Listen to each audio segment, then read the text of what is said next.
Oh, yes! Il est ressuscité. Comment on peut se lever ensemble, s'il vous plaît? Puis va dire à 2-3 personnes, « Salut, je suis content de te voir ce matin. Bienvenue. »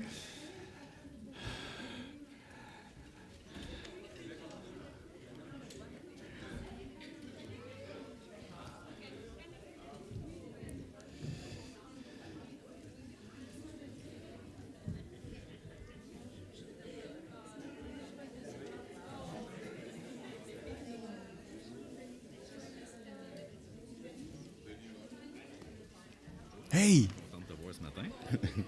Mon micro est ouvert, fait qu'on... OK, vous pouvez vous asseoir, merci.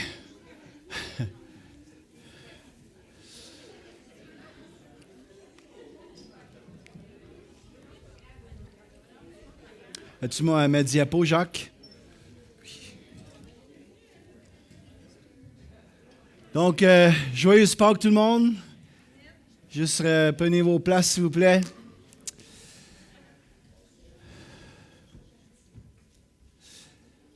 Donc, content de vous voir ce matin. La Pâques, comme vous avez pu vous rendre compte peut-être, pour moi, c'est vraiment une fête qui est spéciale. Et ça devrait être une fête spéciale pour tous les croyants. En fait, la Pâques, c'est la plus grande fête du calendrier chrétien. C'est même plus grand que Noël. Parce que Jésus, il aurait pu venir au monde, puis même, à la limite, il aurait pu mourir sur la croix. Mais c'est quoi qui le différencie de toutes les autres personnes? C'est le fait qu'il a ressuscité d'entre les morts. Puis, Paul, il dit que si on ne croit pas ça, mais notre foi est vaine. Puis on ne croit pas en réalité. Si tu veux être sauvé, tu as besoin de croire en la résurrection de Jésus. Puis tu as besoin de confesser qu'il est mort, qu'il est ressuscité d'entre les morts.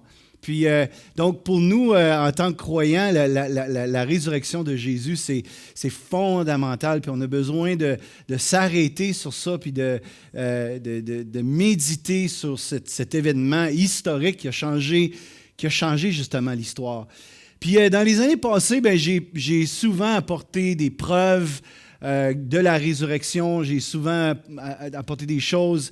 Puis ce matin, je n'ai pas vraiment le goût de faire ça. Je vous encourage à faire vos propres recherches, si vous voulez, par rapport à ça. Ou bien allez voir les années précédentes des choses que j'ai mentionnées par rapport à ça. Mais il faut qu'on comprenne que Jésus, en ressuscitant d'entre les morts, il a vaincu la puissance de la mort. Puis aujourd'hui, en tant que croyant, on n'a pas à avoir peur de cette étape qu'on va franchir.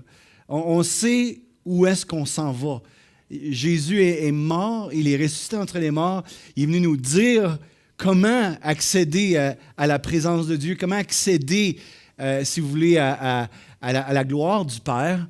Et c'est le seul qui a pu aller là puis revenir pour nous le dire. Tu comprends? Toutes les autres religions, que tu parles de Bouddha, que tu parles de Mahomet, que tu parles même quand on parle de la philosophie grecque ou le Confucius, ou non, tous ces grands penseurs-là, il n'y a jamais personne qui a pu aller de l'autre côté puis venir nous dire « Voici le chemin, voici comment que ça se passe, voici comment que ça va se passer. » Fait qu'on a besoin de mettre notre foi dans ça, de croire ça. Puis surtout ce matin que je vais vous parler, c'est la puissance de la résurrection. La puissance, même pas de la résurrection, la puissance de résurrection. Je vais vous parler de toute cette puissance-là qui a été relâchée il y a 2000 ans en ressuscitant Jésus d'entre les morts. Et qu'est-ce que ça veut dire pour nous aujourd'hui en 2019, qu'on s'en va bientôt sur 2020, mais 2000 quelques années après. Quand on dit que ce n'est pas une religion, que Jésus est vivant, la même puissance, en fait, qui a ressuscité Jésus d'entre les morts, est disponible ce matin pour chacun d'entre nous. Et on a tellement besoin de comprendre ça parce que l'ennemi veut tellement pas qu'on le comprenne, il veut tellement pas qu'on le croie. Et souvent, c'est pour ça qu'on va mener des vies qui ne sont pas des vies de victoire, des vies victorieuses, des vies de joie, des vies de paix, parce qu'on connaît mal la puissance qui nous est réservée à nous en tant que croyants. Fait que par la grâce de Dieu, je veux vous aider à voir ça, puis m'aider moi-même à voir ça ce matin. Donc, aïe, c'est pas le premier slide, ça. Ça, c'est la fin de mon message, ça. Tu en as juste un?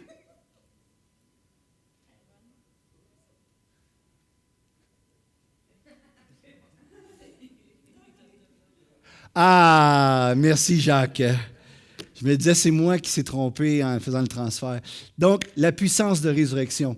Oui, probablement, vous étiez là. Vous voulez regarder la chose, puis pendant que je parlais. Ouais. Ça va venir, OK? OK. On sait qu'il y en a 3 que je veux toucher un matin. OK. Ce matin, je veux qu'on tourne premièrement, on va regarder une couple de passages dans Actes chapitre 2, versets 22 à 24. Juste une parenthèse, pendant que vous tournez, la fin de semaine prochaine, je vais être à Montréal, je vais prêcher à l'École du Fleuve à Montréal. Donc, s'il vous plaît, si vous avez quelques minutes de prier pour nous tous, on s'attend à ce que vraiment il y ait un kaboom là-bas. Et puis, après ça, au mois de juin, la même école va être ici, puis on s'attend encore à un kaboom. Fait que, si vous n'êtes pas enregistré encore, ne manquez pas ça. Le 20, je pense du 27 au 30, c'est ça?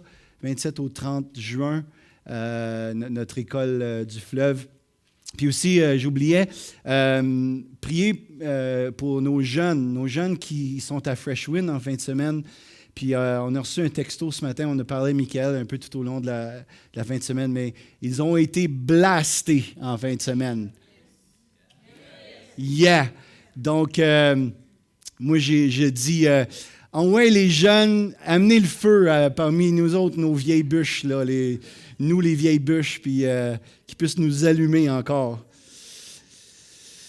OK. Ouais, à part de Sarah, c'est pas une vieille bûche. OK, Sarah, c'est correct. Il y en a une coupe. Heureusement. Acte 2, verset 22. À moi de m'y rendre. Donc, c'est le premier message que Pierre prêche après l'effusion du Saint-Esprit, le jour de la Pentecôte. Il y a des milliers de Juifs qui sont devant lui. Et Pierre se lève et il prêche ce message-là, où justement des milliers donnent leur vie au Seigneur suite à ce message-là. Mais il y a une chose qu'il dit à travers de ça qui est vraiment intéressant. C'est ce qu'on va regarder un peu ce matin. Verset 22, il dit « Hommes israélites, écoutez ces paroles. Jésus de Nazareth, cet homme à qui Dieu a rendu témoignage devant vous par les miracles. » Dieu a appuyé Jésus de Nazareth par tous les miracles qu'il a faits, les prodiges et les signes qu'il a opérés par lui au milieu de vous. Les gens ne pouvaient pas nier que Jésus était vraiment quelqu'un de spécial, quelqu'un d'unique, à cause de tous les miracles, les signes et les prodiges que cet homme avait fait. Cet homme bien ordinaire, cet homme que tu aurais vu juste comme ça, puis tu n'aurais pas vu rien de spécial. C'était un homme, il était 100% homme. Il a vécu les mêmes choses que nous, on a vécu. Mais à cause de l'onction du Saint-Esprit qui était sur sa vie, à cause du fait qu'il avait cette intimité avec le Père. La Bible dit dans Jean 5, versets 19 et 20, que Jésus ne faisait jamais rien sans avoir vu le Père le faire. Il ne disait rien sans l'avoir auparavant entendu de la part du Père. Donc Jésus, complètement dépendant de son intimité avec le Père, complètement dépendant de l'onction du Saint-Esprit qui est sur sa vie, a pu faire ces miracles-là et les gens ont pu dire, OK, wow, dans le fond, c'est vrai qu'il n'est pas un homme comme les autres. C'est un homme que Dieu a, si tu veux, son sceau sur lui. Donc, il dit, comme vous savez vous-même, verset 23, « Cet homme, Jésus, livré selon le dessein arrêté et selon la préscience de Dieu. » Autrement dit, c'était le plan de Dieu de toute éternité que Jésus se fasse livrer et qu'il puisse aller à la croix pour mourir sur cette croix-là, pour mourir comme l'agneau de Dieu en sacrifice pour nos péchés. C'était le plan de Dieu. Et c'était la soumission du Fils au plan de Dieu. Jésus a dit à un moment donné, il n'y a personne qui m'enlève ma vie, je la donne de moi-même. Il était 100% soumis au plan que le Père avait pour sa vie, même si ça demandait d'aller souffrir sur la croix, pas pour lui-même, mais pour nous, pour l'humanité entière. Donc Jésus, le plan parfait du Père, Jésus qui est soumis à ce plan-là, il a été livré. Et là, il dit, vous l'avez crucifié. Vous l'avez fait mourir par la main des impies, les Romains, les gens qui ne connaissaient pas Dieu, qui ne se souciaient pas de Dieu. C'est eux qui l'ont crucifié sur cette croix. En fait, sais-tu quoi? Ce n'est pas les Juifs qui l'ont crucifié, ce n'est pas les Romains qui l'ont crucifié, c'est nous tous qui l'avons crucifié. Parce que nous tous, nous sommes pécheurs, et c'est à cause des pécheurs, à cause des péchés qu'il est allé à la croix. Donc, pointons jamais du doigt les Romains ou ben non, les Juifs en disant ah, « moi, je n'aurais pas fait ça ». Non, je l'ai fait par mes actions, même 2000 ans plus tard. Il dit, vous l'avez crucifié, vous l'avez fait mourir par la main des impies, mais Dieu n'a pas dit son dernier mot, verset 24. Dieu l'a ressuscité en le délivrant des liens de la mort. Check ça, parce qu'il n'était pas possible qu'il soit retenu par elle. Dieu, le Père, a délivré le Fils des liens de la mort parce que c'était impossible que le Fils reste dans cet état-là. C'était impossible qu'il soit retenu par les liens de la mort. À cause de quoi? À cause de la puissance de Dieu qui a été manifestée dans ce corps, qui a redonné la vie à ce corps mort. Donc, c'était impossible. Il n'y a aucune puissance aussi grande qui aurait pu retenir le Fils de Dieu dans le tombeau. Alléluia! Dieu l'a ressuscité en le délivrant des liens de la mort. Je veux que vous pensez à ça. Dieu l'a ressuscité en le délivrant des liens de la mort. Je ne sais pas si on peut comprendre ce matin la grandeur de la puissance qui a été manifestée pour ressusciter Jésus. Des fois, on oublie cette puissance-là qui a rentré dans ce corps mort, qui se faisait 3 jours. Il était déjà en train de décomposer, de se décomposer. Dans le climat humide et chaud du Moyen-Orient, il est là pendant 3 jours. Il est mort, il est mort. Il était vraiment mort en passant. Il n'était pas sans connaissance. Il y en a qui essayent de dire ça, qui essayent de dire que Jésus n'était pas vraiment mort, il était sans connaissance, puis ils ont pensé qu'il était mort. Mais la preuve, c'est que le centurion est arrivé, puis il a planté sa lance dans le côté, puis il y a du sang puis de l'eau qui est sorti, qui prouve que son cœur a failli, son cœur a éclaté. Puis c'est une preuve médicale qu'il était mort. Il n'y avait rien à faire avec lui, là. Il l'envoie dans le tombeau et cette puissance regarde. Écoute bien ça. J'ai fait mes petites recherches. Si une personne décède et qu'on applique un défibrillateur, vous savez c'est quoi un défibrillateur? Tchic, tchic, tchic, pouf! Ce que le Saint-Esprit fait des fois avec nous autres. OK? Écoute, on va donner, pour ramener quelqu'un de la mort à la vie, on va donner de 200 à 1700 volts d'électricité pour repartir le cœur. Entre 200 et 1700 volts. Ça, là, il y a 120 volts là-dedans. OK? Pour repartir le cœur, c'est entre 200 et 1700. Et tu ne peux pas le faire plus que 3 fois. 3 fois après ça, le cœur il n'est plus capable de le supporter. OK? Tu ne peux pas. Entre 200 et 1700 volts pour ramener quelqu'un.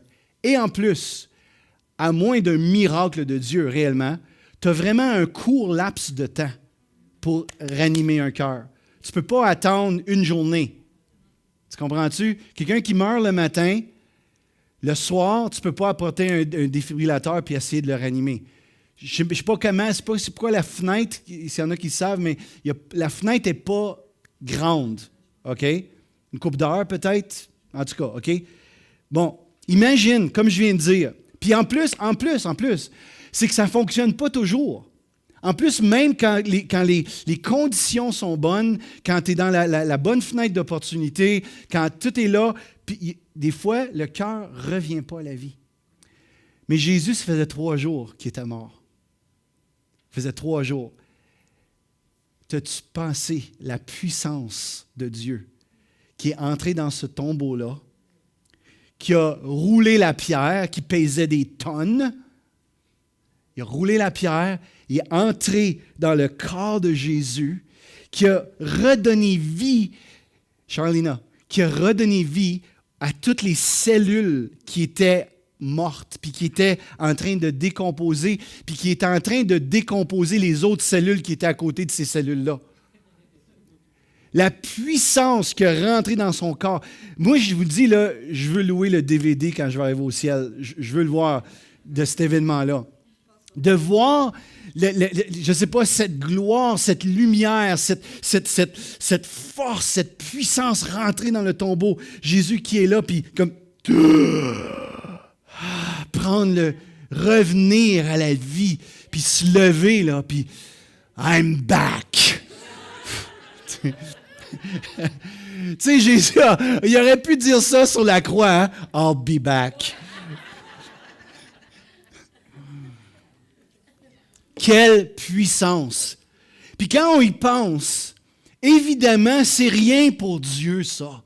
Pour nous autres, c'est incroyable. On pense 120 volts pour animer un cœur 200 à 1700 volts. Quelqu'un qui est dans la bonne fenêtre d'opportunité. Quelqu'un qui se fait 3 jours. Comment de puissance ça prend pour ranimer un corps, pour recréer des cellules mortes? Comment ça prend? Mais quand tu y penses, c'est le même Dieu qui a créé l'univers par sa parole. Donc, n'est-ce pas que comme ça, en voyant ça comme ça, c'était rien pour lui de ressusciter Jésus d'entre les morts? S'il est capable de créer l'univers seulement en disant que les étoiles soient, bang, bang, et ça arrive, imagine-toi comment c'est rien pour redonner la vie à un corps mort. Mais imagine-toi maintenant comment c'est rien pour lui pour changer ta vie. Comment c'est rien pour lui pour redonner la vie là où il y a la mort, là où l'ennemi est venu semer la mort, là où peut-être toi, tu as laissé les choses rentrer dans ta vie, tu as laissé le découragement, la dépression, tu as laissé les liens venir t'enchaîner. Imagine-toi ce matin, si Dieu qui a créé l'univers par sa parole, si Dieu le Père qui a ressuscité son Fils d'entre les morts, à quel point il peut mettre sa touche sur ta vie à toi, puis te changer à tout jamais. Ce matin, je veux que tu le crois. Je veux que pendant que je parle, qu'il y ait quelque chose dans ton cœur qui s'élève et dit, moi, je le veux ça. Je veux vivre cette puissance-là. Je veux vivre cette délivrance-là dans ma vie. Parce que Dieu, il cherche encore ce matin des gens qui ont faim et qui ont soif. Puis qui vont dire, oui, ça se peut-tu? C'est-tu encore vrai pour nous aujourd'hui? Ceux qui disent ça, Dieu va dire, oh, tu vas embarquer pour toute une ride. Parce que je vais te faire voir des choses que jamais tu aurais pu imaginer. Jamais tu aurais pu penser, en étant assis dans ton petit salon tranquille, tu n'aurais jamais imaginé la puissance qu'il y a pour toi, disponible pour toi. Wow! Il cherche des cœurs qui ont faim et qui ont soif, je vous le dis ce matin. Éphésiens chapitre 1, verset 15. Paul, justement, dans cette même lignée-là que je suis en train de dire, il veut nous encourager à le voir, à le comprendre. Puis je sais qu'on a besoin d'une révélation ce matin, parce que même on a entendu plein de choses, on a entendu plein de messages sur la résurrection. Peut-être que vous avez été un des ceux qui avez médité sur la mort et la résurrection de Jésus pendant cette semaine. Mais même malgré ça, cette vérité-là peut devenir stérile dans chacune de nos vies. Peut venir comme je le sais. Tu comprends, la vie chrétienne, c'est pas de savoir des choses. C'est pas d'adhérer à un credo. Je crois en Dieu le Père Tout-Puissant, Créateur du ciel et de la terre, et en Jésus-Christ son Fils. Ça, c'est merveilleux, ça, parce que ça nous aide à croire les bonnes choses dans sa parole. Mais la vie chrétienne, c'est Pas juste de savoir intellectuellement, c'est de vivre la puissance du ressuscité. C'est de vivre quelque chose avec lui. Regardez le verset 15, Éphésiens 1, verset 15. C'est pourquoi moi aussi, ayant entendu parler de votre foi au Seigneur Jésus et de votre amour pour tous les saints, je ne cesse de rendre grâce pour vous. Je fais mention de vous dans mes prières. Paul prie continuellement. Ce n'est pas juste une prière qui va changer les choses. Il dit continuellement je prie, continuellement je frappe à la porte, continuellement j'élève ces prières-là. C'est pour ça que plus tard il va dire priez sans cesse. Lâchez pas, continuez, intercédez, jusqu'à temps que vous le voyez arriver ou jusqu'à temps que vous entendez quelque chose de la part de Dieu. Tu comprends? Si tu veux vivre là, la vraie vie chrétienne, ce n'est pas une priette qui va faire ça. C'est une vie de prière.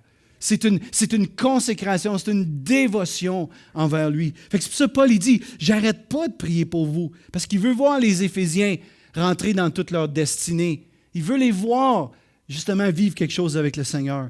Je ne cesse de rendre grâce pour vous, je fais mention de vous dans mes prières, afin que le Dieu de notre Seigneur Jésus-Christ, notre Papa, le Père de gloire, il vous donne un esprit de sagesse et de révélation dans sa connaissance. Tu sais quoi? Si jamais tu ne sais pas pourquoi prier, là, tourne à Éphésiens 1, verset 15 et suivant.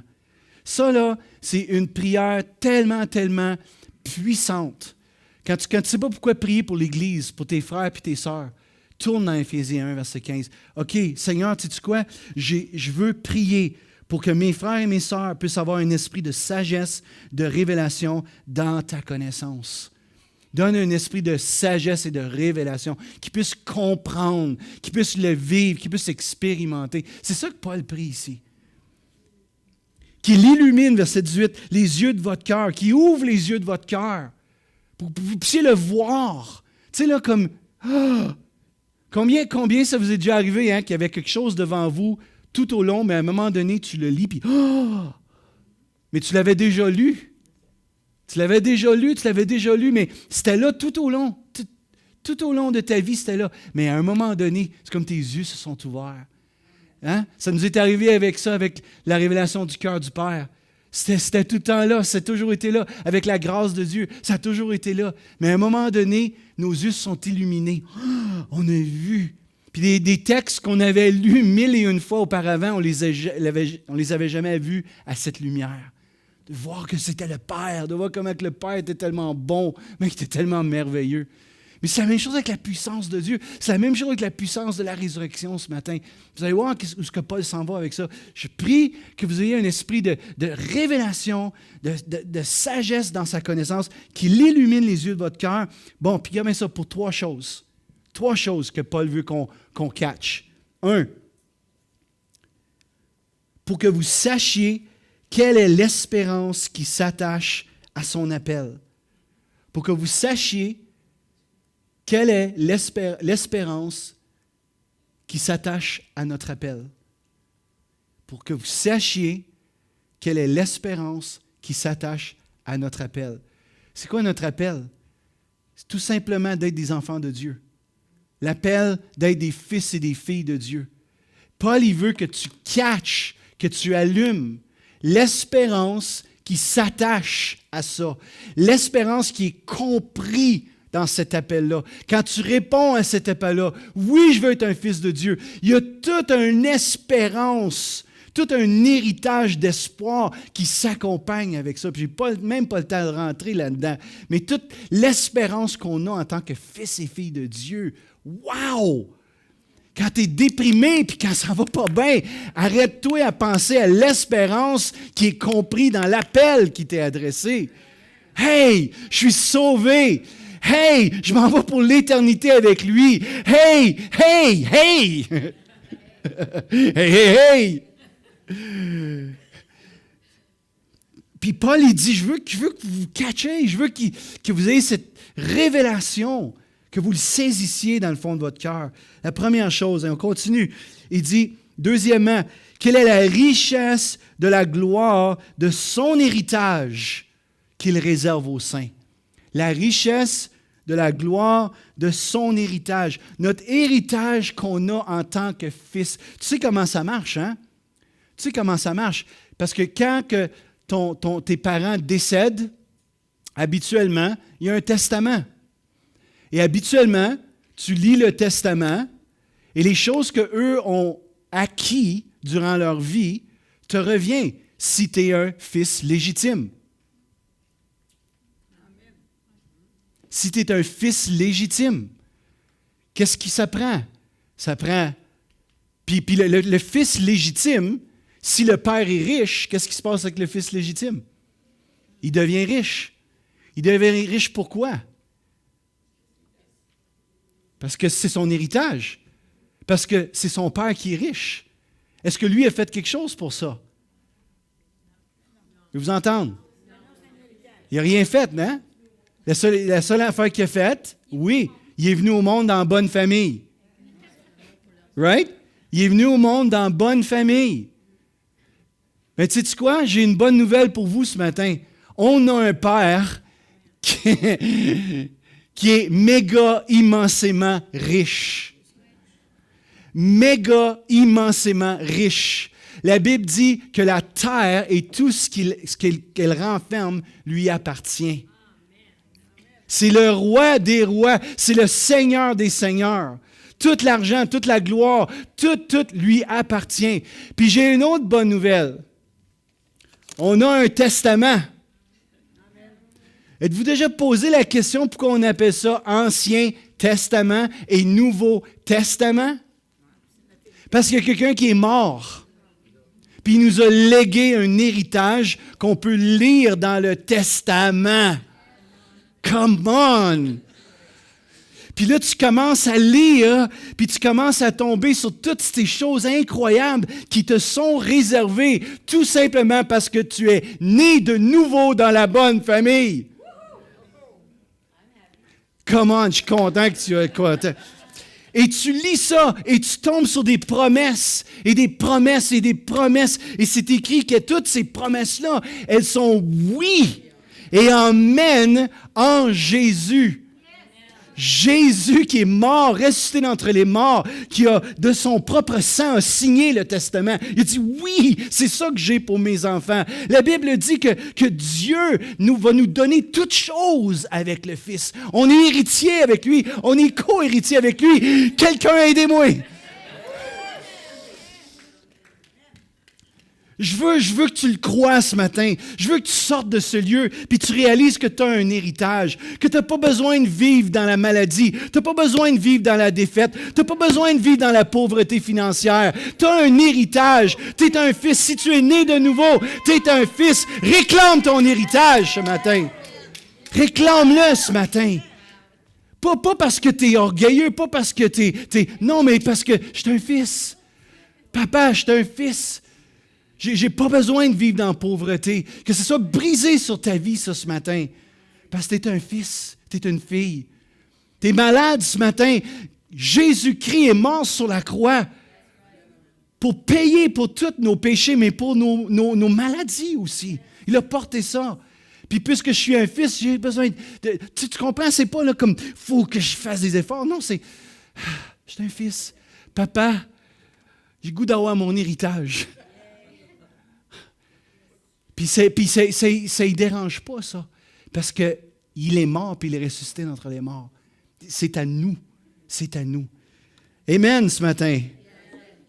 Donc, il veut qu'on sache, qu'on connaisse l'espérance qui s'attache à notre appel, la richesse de la gloire de notre héritage. Puis troisièmement, l'infinie grandeur de sa puissance envers nous. Regardez-les, verset 19. Quelle est envers nous qui croyons l'infinie grandeur de sa puissance, se manifestant avec efficacité par la vertu de sa force. Il veut qu'on connaisse, qu'on saisisse, qu'on vive, qu'on expérimente ces trois choses-là. Est-ce que tu l'expérimentes?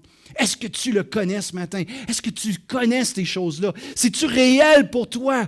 Quand tu penses à la résurrection, quand tu penses-tu juste au petit chocolat? Tu penses juste aux petits coins de chocolat, là? Des petites poules, c'est des poules, c'est des canards. Il y a des canards aussi. En tout cas, toutes ces affaires-là. C'est ça pour toi, à la Pâque? C'est ça pour toi? Ou bien non, c'est Christ ressuscité et la puissance qui accompagne. Paul, il dit, je veux que tu saches. Puis moi aussi, je veux que tu saches. Je veux qu'on sache, Église de Dieu. Je veux qu'on le vive. Je veux qu'on parte d'ici.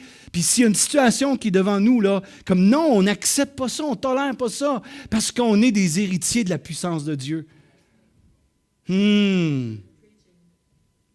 Imagine-toi, Paul, j'ai pas le temps de vous parler, de montrer ça, mais dans le verset 19, il utilise 4 différents mots grecs pour parler de la puissance de Dieu.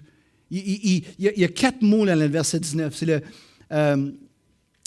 l'infinie grandeur de sa puissance, efficacité, puis vertu et force. Ces 4 mots dans le grec, c'est bien difficile à traduire. Les versets, les versions le traduisent de différentes façons. Mais c'est 4 différents mots que Paul utilise pour qu'on catch la grandeur de la puissance de Dieu envers nous. OK, il faut regarder ça encore. Regarde ce qu'il dit au verset 19 encore. Et quel est envers nous qui croyons?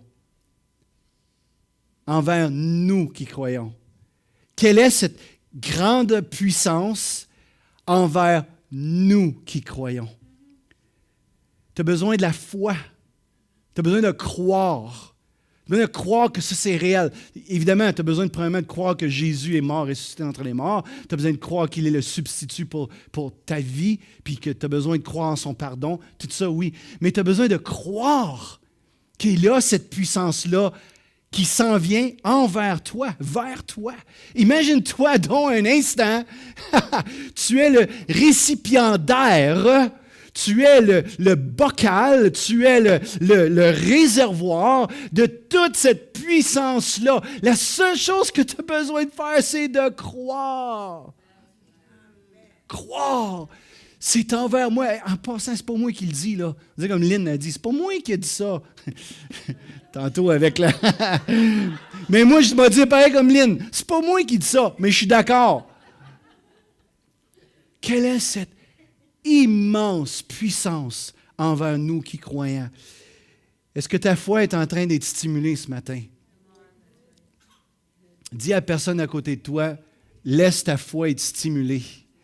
C'est ça ce matin. Il faut que ta foi soit stimulée.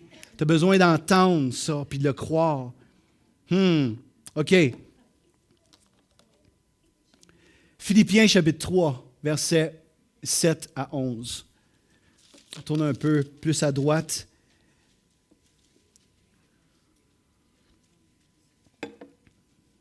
Oh.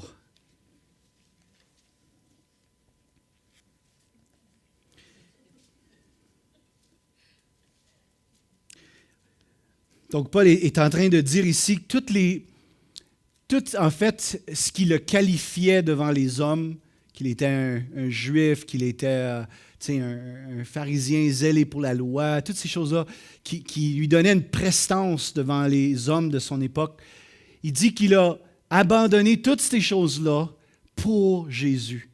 Et ça ne lui dérangeait pas de passer pour un rien devant les hommes, pourvu qui connaissent Jésus. C'était ça l'apôtre Paul, le cœur de l'apôtre Paul. Et là, regardez au verset 7 justement. Mais ces choses qui étaient pour moi des gains dans le monde, des gains. J'avais tous ces diplômes-là, j'avais toute cette reconnaissance-là devant les hommes. Ces choses qui étaient pour moi des gains, je les ai regardées comme une perte à cause de Christ. Le mot grec est bien plus fort que ça, hein? Le mot grec, c'est du caca. Oui, dung en anglais. J'ai regardé ça comme de la M. C'est fort. Il emploie des termes très forts. Vois-tu comment nous autres, on est impressionnés devant les diplômes, puis devant les titres, puis devant l'argent, puis devant tout. Hey, lui, là, l'affaire, lui, l'affaire. Paul, il avait tout ça dans un sens. Puis il dit, ça, c'était pour moi, excusez-moi, c'était comme de la M comparé à Jésus. Quoi? Pense-y, là. Si on te donnait tout ce que ce monde a à t'offrir, serais-tu capable de dire, je regarde ça comme de la M comparé à connaître Jésus? Ouais, c'est facile des fois de dire oui. J'espère qu'on serait capable de faire ça. Verset 8. Et même je regarde en fait toute chose comme une perte à cause de l'excellence de la connaissance de Jésus-Christ, mon Seigneur. Je regarde ça tout comme une perte. J'ai gaspillé ma vie, Paul il dit, à courir à gauche puis à droite, à avoir toutes sortes d'autres buts, faire toutes sortes d'autres... C'est toute une perte. J'ai perdu mon temps. J'ai perdu ma vie dans ces affaires-là. Mais aujourd'hui, ce qui compte, c'est que j'ai rencontré Jésus. Il dit, je regarde toutes choses comme une perte à cause de l'excellence de la connaissance de Jésus-Christ, mon Seigneur, pour lequel j'ai renoncé à tout. Je les regarde comme de la boue, de la boîte, c'est afin de gagner Christ et d'être trouvé en lui, non avec ma justice, avec mes œuvres, avec mes bonnes actions, celles qui viennent de la loi, mais trouvé en Jésus avec celle qui s'obtient par la foi en Christ. La justice qui vient de Dieu par la foi. Bon, c'est où est-ce que je m'en vais, verset 10. Il dit, une fois que je regarde ces choses-là, puis je réalise que j'ai gaspillé ma vie. Savais-tu que même en tant que chrétien, tu peux gaspiller ta vie? Allô? Savais-tu que tu peux poursuivre des buts, puis courir à gauche, puis à droite, puis gaspiller ta vie au lieu de poursuivre Christ? Au lieu de chercher premièrement le royaume et la justice de Dieu, comme Jésus dit. Tu cours après toutes les autres choses. Jésus a dit, cherche premièrement le royaume et toutes les choses vont être données. Mais si tu cours après toutes les choses, tu vas même perdre le royaume. Il faut que nos priorités soient à la bonne place. On cherche le royaume, on cherche Jésus, on cherche sa présence, on cherche de s'impliquer dans son œuvre, dans son royaume. C'est ça la vraie vie. Puis tout le reste, il va s'occuper du reste, il a dit.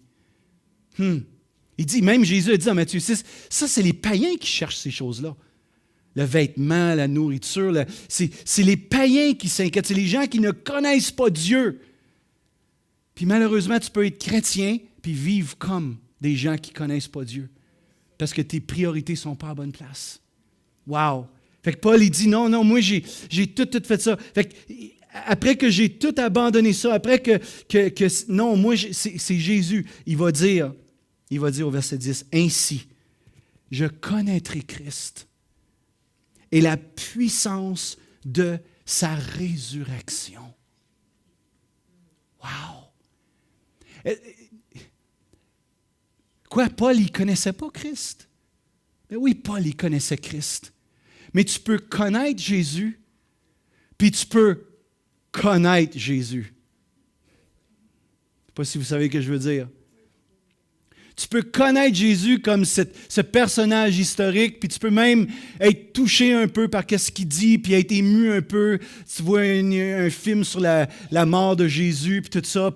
Mais dans ta vie, il n'y a pas grand-chose qui a changé. Dans ta vie, c'est comme tu vis encore de la même façon. Puis dans le fond, que tu sois chrétien ou que tu ne sois pas chrétien, tu serais une bonne personne. Il y a du monde qui sont comme ça. Et Paul, il dit non. Moi, je suis venu à la connaissance de Jésus. Je suis né de nouveau. J'ai reçu cette justice-là qui s'obtient par la foi. Fait que je connais Jésus. Mais quand j'abandonne tout, quand je me donne vraiment à lui, c'est ça son point ici. Quand je cherche premièrement lui, je cherche à le connaître, alors je vais le connaître. Alors il va se révéler à moi. Imagine-toi un instant, Jean, qui passe à peu près 3 ans de sa vie auprès de Jésus. La Bible dit même qu'il était là sur le mont de la transfiguration. Il était là, il a vu Jésus dans toute sa gloire, il a vu les miracles. Il était dans le cercle intime de Jésus, Pierre, Jean et Jacques. Et en plus, Jean, c'est lui qui se couchait sur la poitrine de Jésus, qui entendait son cœur battre, qui était le plus intime des 3. Il connaissait Jésus. Et à un moment donné, plus tard dans sa vie, Jean a à peu près 90-95 ans. Il est exilé sur l'île de Patmos. Puis pendant qu'il fait son affaire, il entend en arrière de lui un bruit comme un bruit de grandes eaux. Puis il se vire de bord. Puis c'est qui voit? Jésus. Puis il ne l'a pas reconnu, il a eu peur. Puis Jésus est obligé d'aller vers lui et de dire, Jean, c'est moi, tu n'as pas besoin d'avoir peur. C'est quoi mon point? Mon point, c'est que tu peux connaître Jésus, puis tu peux le connaître encore. Parce que lui, là, il veut toujours se révéler à nous d'une autre façon. Il veut toujours se révéler une autre facette à nous. C'est pour ça que je dis que la vie chrétienne, c'est rien de plate quand tu le poursuis. Si tu ne le cherches pas, si tu n'es pas engagé vers lui, mais-en que ça peut devenir plate. Mais si tu le cherches, si tu cherches à avoir une intimité avec lui, si tu cherches à le connaître, oh my gosh, il n'y a rien de plus excitant. Il n'y a rien de plus excitant. Moi et Chantal, on était allés, on avait un souper de famille à Rouen, puis on revenait, puis on parlait, puis on disait hey, « tabarnouche, hein? C'est excitant qu'est-ce qu'on vit. » Tu regardes tout ce qu'on est en plan, on a commencé à énumérer toutes les choses qu'on fait. Qu'est-ce qu'on fait en Afrique, qu'est-ce qu'on fait avec les écoles du fleuve, qu'est-ce qu'on fait en France, qu'est-ce qu'on fait les écoles ici, la place qui vient d'être ouverte, les gens qu'on rencontre, les différents petits groupes que j'ai à gauche puis à droite. C'est comme tabarnouche que c'est le fun! C'est comme j'ai pas assez d'heures, j'aimerais avoir plus d'heures parce que je veux encore faire d'autres choses. Il y a quelqu'un qui me dit vendredi, quelqu'un qui me connaît, qui est venu dîner, puis elle dit Terry, c'est quoi ton affaire là? T'avais rien d'autre à faire, fait que t'as décidé de partir la place? Elle dit ça en joke parce qu'elle sait comment on peut rouler. Puis non, mais c'est que je veux encore faire des choses. Parce que le ressuscité, le roi des rois, le Seigneur des seigneurs, qui a déposé sa vie pour moi, comment est-ce que je ne peux pas ne pas déposer ma vie pour lui? Comment est-ce que je ne peux pas le servir avec tout ce que j'ai? C'est ça la vie chrétienne. C'est ça la vie chrétienne. Paul, il dit, je veux tout abandonner. Ainsi, je vais le connaître.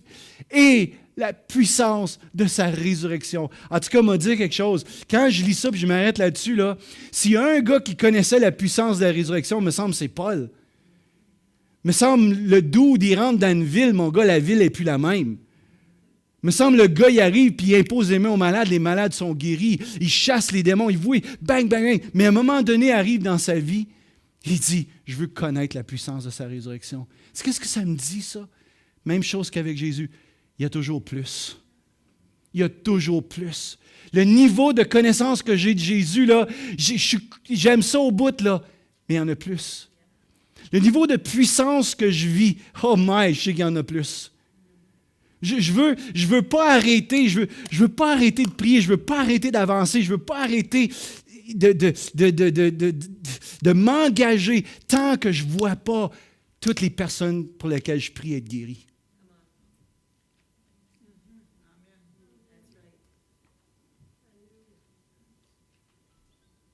Et toi?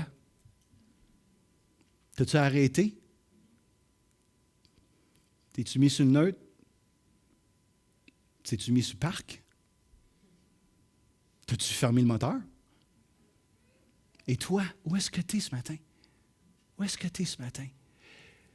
Jésus a dit que c'était les violents qui s'emparaient du royaume. C'est les violents.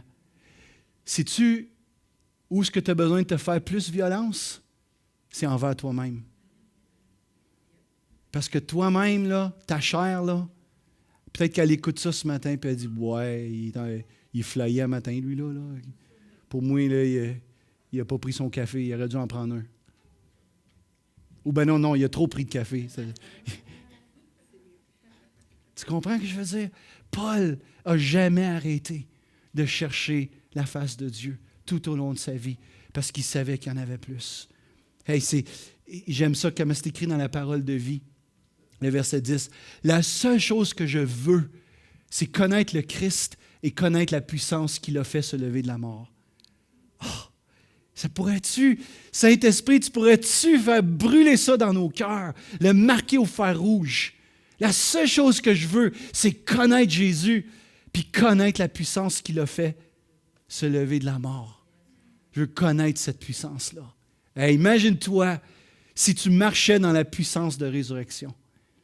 Imagine-toi si dans ta vie, tu marchais en étant pleinement conscient de qui tu es en tant que fils, en étant pleinement conscient de ton héritage que tu as. Puis quand tu arrives devant une adversité, quand tu arrives devant un problème, tu sais qui tu es et qu'est-ce qui est à ta disposition. Combien pensent qu'il y a des choses qui changeraient des fois? Oui, il y a des choses qui changeraient. Nous devons avoir ce même désir. On doit croire, on doit désirer, on doit avancer, on doit foncer. Ce n'est pas le temps de lever le pied sur la pédale. Ce n'est pas le temps. Non, c'est le temps de continuer. Ce n'est pas le temps de prendre une retraite spirituelle. Bien, une retraite spirituelle, une couple de jours, une semaine, c'est bon, là. Mais je veux dire, la retraite, là, tu sais, c'est pas le temps. Dieu n'est pas en retraite. Tu peux être retraité de ton ouvrage, mais tu n'es pas retraité de Dieu. Je vais te dire quelque chose, tu pourrais être à retraite, puis tu pourrais être encore bien plus occupé que tu l'es présentement, mais pour les choses de Dieu. Puis Dieu sait qu'on a besoin de la richesse des retraités, quand la santé est là, puis quand la possibilité est là. Certaines des richesses les plus sous-exploitées, excuse-moi si je prends ce mot-là, là, mais sous-utilisées, c'est la richesse des retraités. Parce que les retraités ont vécu toute leur vie, puis là, à un moment donné, ils pensent rien qu'à eux-mêmes. Puis là, ils pensent rien que parce que là, ils ont sacrifié, puis là, on pense juste à nous-mêmes, puis on oublie le royaume de Dieu. C'est pas le même, ça devrait se passer. Tu peux penser à toi, puis tu peux penser au royaume aussi. Paul, il dit, je veux le connaître. Je veux le connaître.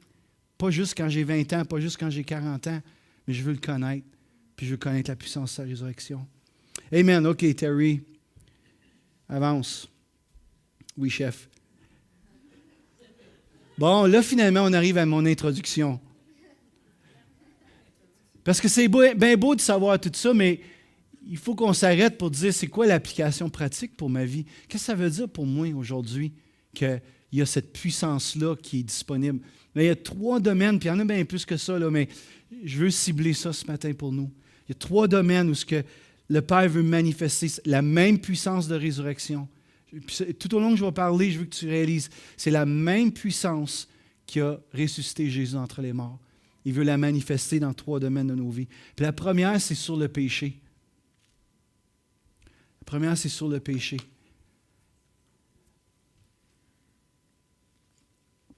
Romains chapitre 6, on va prendre le temps d'aller voir. On a du temps un peu ce matin. Le péché, c'est dans le contexte que je l'utilise ce matin, c'est tout ce qui te lie. Tous les liens que tu peux avoir dans ta vie, que ce soit, name it, là.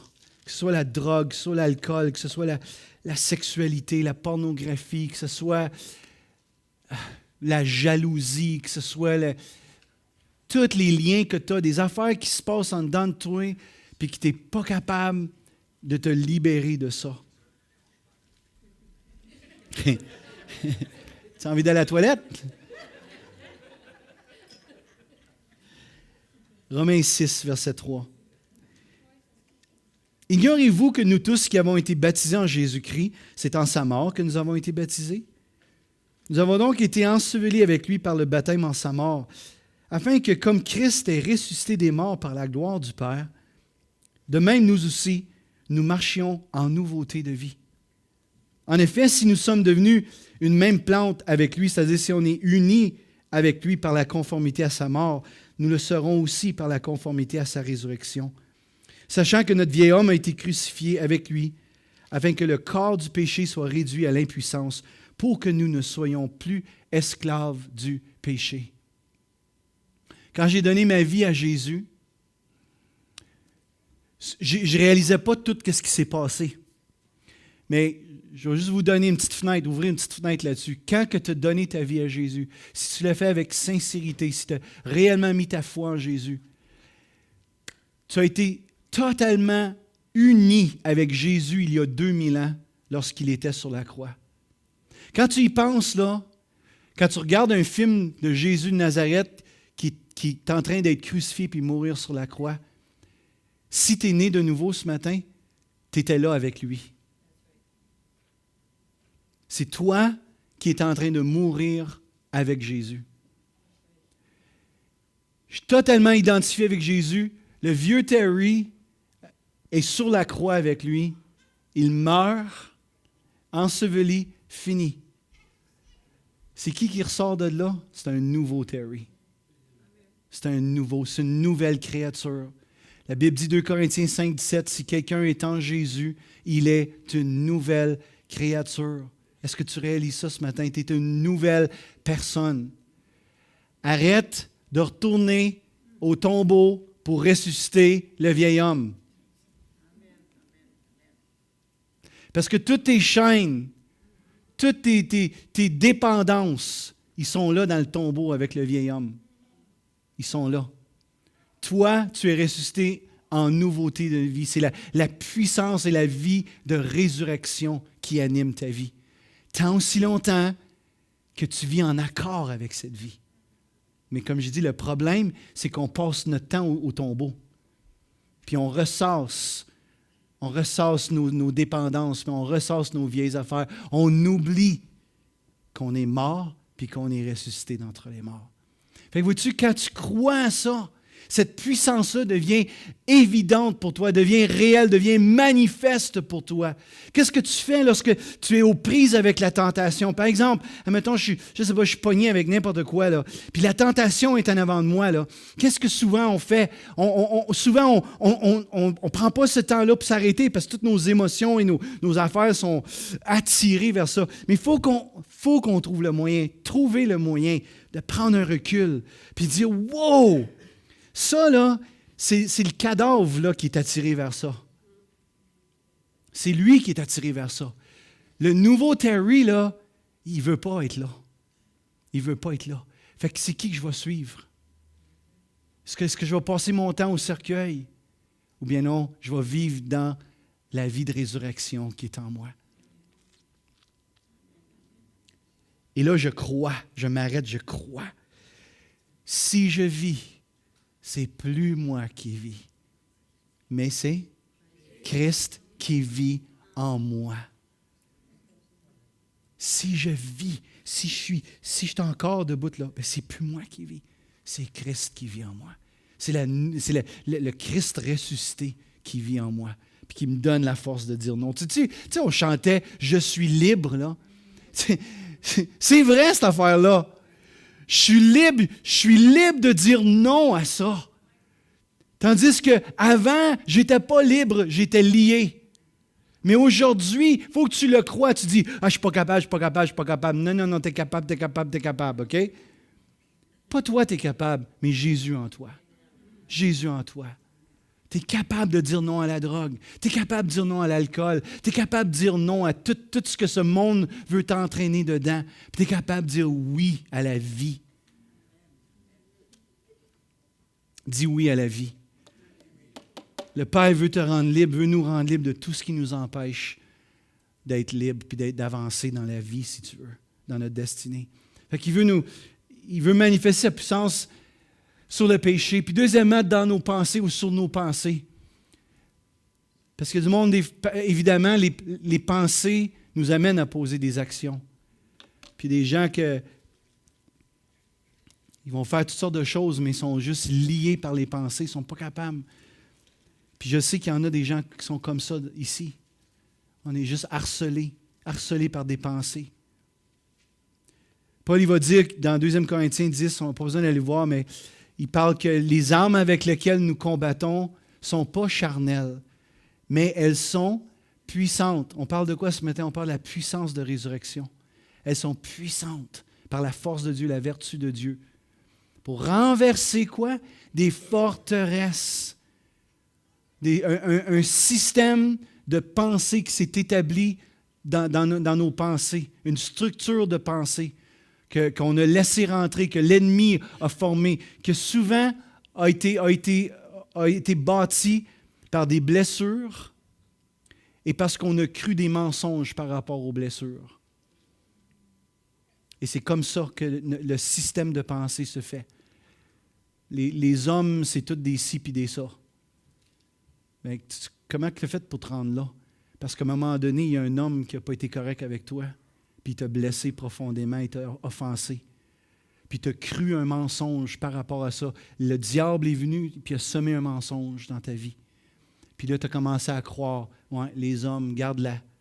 Puis parce que tu le croyais, il y a un système spirituel qui s'est mis en marche, que tu as commencé à rencontrer des hommes qui étaient tous pareils. Puis qu'est-ce que ça a fait, ça? C'est venu renforcer le mensonge que d'avance tu avais accepté de croire.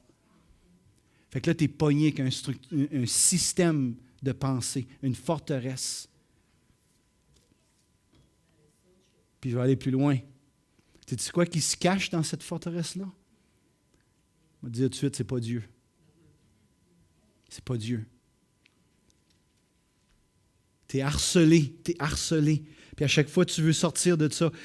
Par exemple, des pensées suicidaires. Je sais qu'il y a des gens ici que vous avez des pensées suicidaires. Je le sais. Des pensées suicidaires. Puis tu es harcelé. Tu t'en vas, puis un moment donné, ça vient. Tout. Ah. Puis tu essaies de t'en départir. Tu essaies de t'en départir. Forteresse qui est là. Qu'est-ce qui est arrivé pour t'amener à croire ça? Des blessures, injustices que tu as peut-être subies. Puis tu essaies de t'en sortir, puis tu ne seras pas capable. Tu sais pourquoi tu ne seras pas capable? Parce que tu es lié par un mauvais esprit, pas un bon esprit, mais un mauvais esprit qui te tient captif dans ça. Puis quand on commence à briser ça, les armes avec lesquelles nous combattons ne sont pas charnelles, elles sont puissantes par la vertu de Dieu. On commence avec l'autorité parce qu'on est des fils. Un héritage qu'on a en pensant, c'est l'autorité qu'on a. Hein? C'est l'autorité d'être un fils et une fille de Dieu. D'être un ambassadeur, un représentant de Dieu sur la terre. Fait que j'ai de l'autorité, tu as de l'autorité. Puis quand on commence à marcher dans notre autorité, on croit à l'autorité qu'on a, puis on commence à l'utiliser. Qu'est-ce qui se passe avec des personnes qui ont cette structure de pensée? C'est ébranlé. C'est ébranlé. Mais qu'est-ce qu'il faut que tu l'amènes à faire? Il faut que tu l'amènes à renoncer aux mensonges qu'elle a crus. Il faut que tu l'amènes à pardonner toutes les choses qui l'ont amené à croire ces mensonges-là. Puis des fois, c'est super difficile, puis il y a du monde qui ne veulent pas se rendre là. Moi, j'ai connu des gens qui ne voulaient pas se rendre là, puis ils sont encore liés aujourd'hui.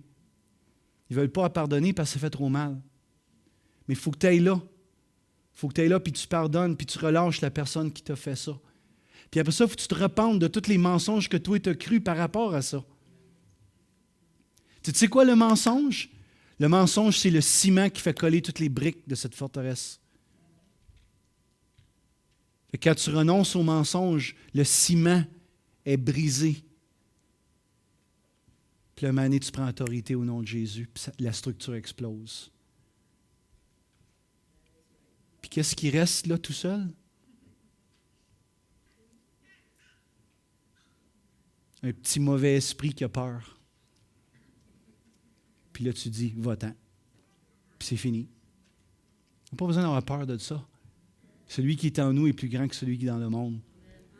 S'il y a une chose, c'est l'ennemi qui a peur de nous autres. Puis il ne veut pas qu'on parle de ces affaires-là. Mais quand tu sais qui tu es, c'est lui qui a peur. La plus grande peur que l'ennemi a, c'est que tu découvres qui tu es. C'est sa plus grande peur. Parce que le jour que tu sais qui tu es, quand Jésus est rentré dans les villages, dans Marc chapitre 1, tout début de son évangile, Marc il rentre, les démons commencent à crier. « Qu'est-ce que tu fais?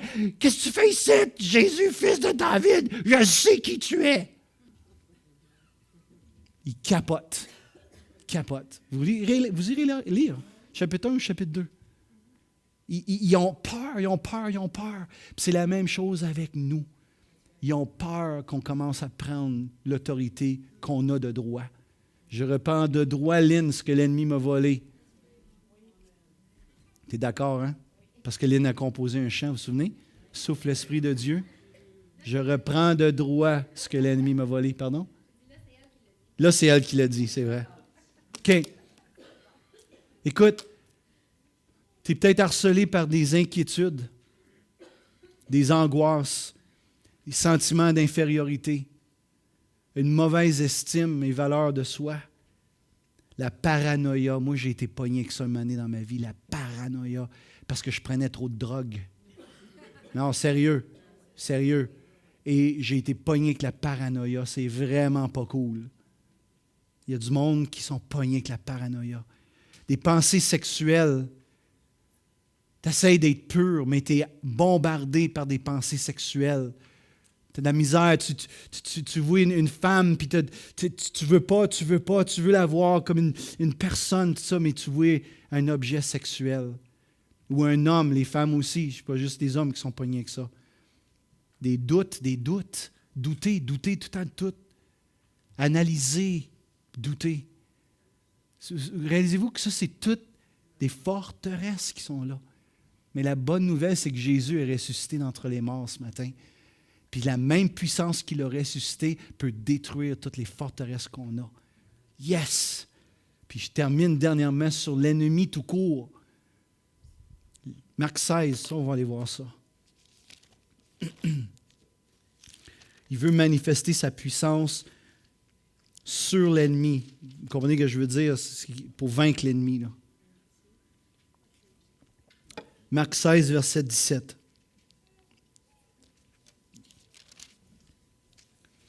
Voici les miracles qui accompagneront ceux qui auront cru. C'est de croire. Ça revient tout à ça. En mon nom, ils chasseront les démons. Ils parleront de nouvelles langues. Ils saisiront des serpents qui représentent la puissance de l'ennemi. Ce n'est pas un serpent littéral, physique, là. Le serpent, si vous vous souvenez, Genèse 3, qui est rentré dans le jardin? C'est un serpent. Ça représente la puissance de l'ennemi. Ils saisiront des serpents. S'ils boivent même quelques breuvages mortels, il ne leur fera point de mal. Ça m'est arrivé, j'étais allé à des endroits des fois que j'étais obligé de prier ça. Parce que je ne savais pas qu'est-ce qu'on me proposait. Ils imposeront les mains aux malades et les malades seront guéris. Ça, là, ça devrait être une prière que tu élèves continuellement devant lui. Dis, Seigneur, tu l'as dit. C'est mon héritage. Voici les miracles qui accompagneront ceux qui auront cru. Père, je veux voir mon héritage. Je veux voir ta puissance se manifester dans ma vie. C'est quand la dernière fois que tu as prié ça? Tu n'as pas besoin de me répondre. Mais c'est ça que je parle tantôt de les violents qui s'emparent du royaume, d'être avant, d'être... Le mot, j'ai de la misère à dire, mais juste comme... Tu sais, pas être de même. Ben, tu sais quoi, s'il veut me le donner, ça va me tomber dessus. Passif, la passivité. Il y en a trop de passivité dans le christianisme. Puis c'est pas ça qu'il veut, le Seigneur. Il veut du monde engagé. Il veut du monde de cœur. Qui veut manifester sa puissance dans ta vie, dans la mienne ce matin. Il y en a-tu qui ont besoin, pas besoin d'aller dans les détails, mais juste besoin de voir sa puissance se manifester. Moi, oui. Moi, oui. On peut-tu se lever ensemble, s'il vous plaît?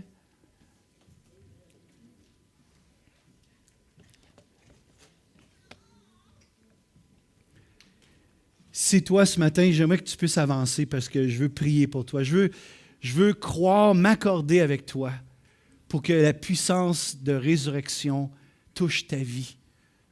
Si c'est toi ce matin, viens ici tout de suite comme ça. On n'a pas besoin de... Pas Sarah, tu veux-tu, oui, jouer quelque chose? C'est pas une... C'est pas d'être gêné d'avancer. Là. C'est pas, si tu es malade, tu as besoin de la puissance du ressuscité, tu devrais être ici en avant. Si tu as n'importe quoi, si tu as besoin de la puissance du ressuscité. Tu as besoin de sais-tu quoi? Moi, si je serais toi, là, j'avancerais juste pour le fait de dire, je dis ça de même, je ne veux pas manipuler personne, là, mais juste pour que vous compreniez mon cœur. Moi, là, je serais à l'église, là, j'aurais un appel comme ça, là, je dirais, moi, je veux avancer parce que peut-être que ça va tout bien dans ma vie, mais je veux plus de puissance. Je veux que ça aille encore mieux. Puis, lequel d'entre nous qu'on est capable de dire qu'à chaque fois qu'on prie pour quelqu'un, il est guéri? Personne. Personne. Juste ça, ça veut dire que j'ai besoin de plus de puissance. J'ai besoin qu'il se manifeste dans mes... Imagine-toi un instant, juste nous ici, là, on sort d'ici et on commence à prier pour les malades qui sont guéris un après l'autre. Tu pensais comment ça brasserait? Mais je veux dire, pourquoi pas? Depuis mon accident, là, oui. Ça fait beaucoup Je marche bien, puis j'ai plus de camp. Oui, ben oui. Puis tu sais quoi? C'est vraiment cool parce que ça arrive, il y en a, il y a du monde, on peut témoigner ici de guérison qu'on a eues, mais on en veut plus. On en veut plus. Il n'y en a jamais assez, exactement. Tu sais, comment est-ce qu'il y en a du monde là, à Ville-Marie qui sont tourmentés par des mauvais esprits, par des affaires? Comment est-ce qu'il y en a du monde qui sont pognés avec la drogue? Comment est-ce qu'il y en a qui ont des pensées suicidaires au Témiscamingue? On a-tu besoin de la puissance de Dieu ou non? On a besoin de la puissance de Dieu. Monsieur le maire, tu as besoin de la puissance de Dieu pour amener un réveil dans ton village, puis influencer Mme Claire Bolduc, puis les autres maires. Tu comprends? On a besoin de ça, peu importe où on se trouve ce matin. Fait, on peut-tu s'accorder ensemble? On peut-tu s'accorder ensemble, puis demander? Juste lui demander. Mets tes mains comme ça devant lui. Juste dire, Père, manifeste ta puissance dans ma vie. Dis-lui en tes mots, manifeste ta puissance dans ma vie. Dis-lui, j'ai besoin de voir ta puissance. Yes! J'ai besoin de vivre ta puissance. J'ai besoin de connaître ta puissance. Puis crée en moi, crée en nous un cœur qui va le chercher, qui va poursuivre Jésus jusqu'à temps qu'on vit pleinement dans sa gloire, puis sa puissance, puis sa présence. Père, au nom de Jésus, tu vois nos cœurs ici cet après-midi. Nous croyons que tu es mort, Jésus, et que tu es ressuscité. Et nous croyons, Père, que c'est ta puissance qui a relevé Jésus d'entre les morts. Mais nous croyons aussi, comme on a vu à travers ta parole, que cette puissance, c'est notre héritage. Cette puissance, elle est envers nous. Elle est pour nous. Ce matin, on veut tout simplement venir, Papa. On a lu le Testament ce matin. On a lu le Testament. Alors ce matin, juste parce qu'on est des fils et des filles, on reçoit notre héritage. On reçoit notre héritage. On reçoit notre héritage. Restez dans cette atmosphère-là, puis dans votre cœur, faites juste lui demander. Puis je veux juste vous imposer les mains, puis croire ensemble. Croire ensemble qu'aujourd'hui, ça va être un jour qui va être marquant pour nos vies. Il y a quelque chose qui va se passer, qui va nous amener à vivre encore davantage sa gloire et sa puissance. Au nom de Jésus. Au nom de Jésus. Au nom de Jésus. Que sa puissance soit manifestée ce matin.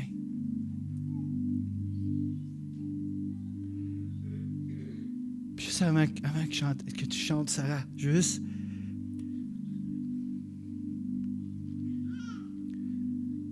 Toute puissance de l'ennemi ce matin qui harcèle les enfants de Dieu,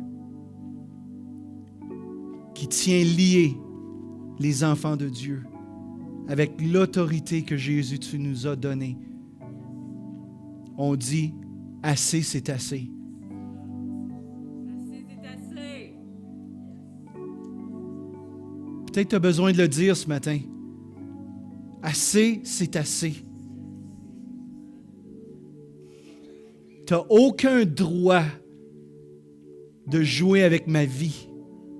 Tu n'as aucun droit de jouer avec mes pensées, de jouer avec mon cœur. Puis maintenant, je te dis, va-t'en. Va-t'en au nom de Jésus.